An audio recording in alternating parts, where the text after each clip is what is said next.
আসসালামু আলাইকুম প্রিয় ভিউয়ার্স, জানিয়ে দেব আজকে সর্বশেষ আন্তর্জাতিক বিশেষ সংবাদ। প্রথমে থাকছে হাসান নাসরুল্লাহর অক্ষত নিথর দেহ উদ্ধার, আরো থাকছে মারা গেছেন কোরিয়ার অভিনেত্রী পাক জিয়া। হাসান নাসরুল্লাহর অক্ষত নিথর দেহ উদ্ধার। ইসরায়েলের বর্বর হামলায় এবার নিহত হয়েছেন হিজবুল্লাহর শীর্ষ গোয়েন্দা কমান্ডার। দলটির নেতা হাসান নাসরুল্লাহ পর হাসান খলিল ইয়াসিন নামের গোয়েন্দা কমান্ডারকে হত্যার দাবি করে তেল আবিব শনিবার 29 সেপ্টেম্বর মেডিকেল ও নিরাপত্তার একটি সূত্র বার্তা সংস্থা রয়টার্সকে নাসরুল্লাহর মরদেহ উদ্ধারের তথ্য জানিয়েছে। তারা বলছেন, মরদেহে আঘাতের কোনো চিহ্ন নেই এবং এটি অক্ষত অবস্থায় আছে। তবে তার মৃত্যু কিভাবে হয়েছে অথবা কখন তাকে দাফন করা হবে সে বিষয়ে কোনো কিছু জানানো হয়নি। রয়টার্সের তথ্য মতে, লেবাননের শক্তিশালী সশস্ত্র গোষ্ঠী হিজবুল্লাহর প্রধান নেতা হাসান নাসরুল্লাহর মরদেহ উদ্ধার করা হয়েছে। গত শুক্রবার লেবাননের রাজধানী বৈরুতে দাহিয়াতে বিমান হামলা চালায় দখলদার ইসরায়েল। এই হামলায় প্রাণ হারান নাসরুল্লাহ। শুক্রবার হিজবুল্লাহ সদর দপ্তর লক্ষ্য করে বিমান হামলা চালায় ইসরায়েলি বিমান বাহিনী। ওই সময় সেখানে ছিলেন হাসান নাসরুল্লাহ। ফরাসি সংবাদ মাধ্যমে লে প্যারিসিয়ান জানিয়েছেন, এই বিমান হামলায় কয়েক ঘন্টা আগে ইসরায়েলকে নাসরুল্লাহর অবস্থান সম্পর্কে গোপন তথ্য জানিয়ে দেয় এক ইরানি গুপ্তচর।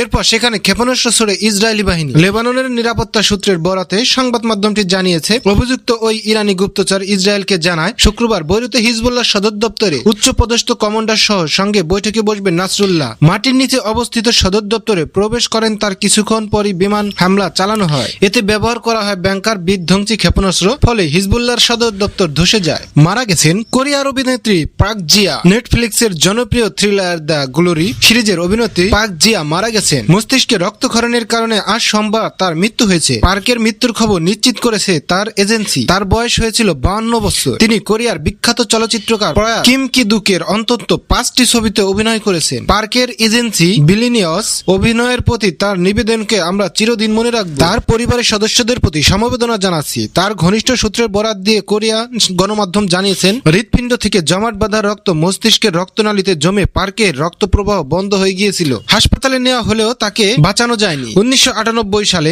জুগিনুন ইয়াগি ছবির মাধ্যমে পার্কের অভিষেক। ব্রেথ দ্য কোস্ট গার্ড ও দ্য গ্লোরি তাকে দিয়েছে বিপুল পরিচিতি। তিনি এফিটা, ব্লাডি হার্ট, ক্লিন আপ এর মতো সিনেমায় বৈচিত্র্যময় সব চরিত্রে অভিনয় করেছিলেন। 2022 সালে মুক্তি পাওয়া নেটফ্লিক্সের দ্য গ্লোরি সিরিজের সং হে কিওর মায়ের চরিত্রের অভিনয় করে নজর কেড়েছিলেন পার্ক। চলচ্চিত্র ও সিরিজের বাইরেও মঞ্চ নাটকেও নিয়মিত অভিনয় করতেন তিনি। কোরিয়ার বিখ্যাত নির্মাতা কিম কি দুকের Spring, Summer Fall, Winter and Spring 3, Iron, Dream, the Coast গাছ, ব্রেথ ছবিগুলোতে অভিনয় করেছিলেন পার্ক জিয়া। আগামী 2 অক্টোবর 10টায় সিউলে পার্কে শেষকৃত্য অনুষ্ঠিত হবে।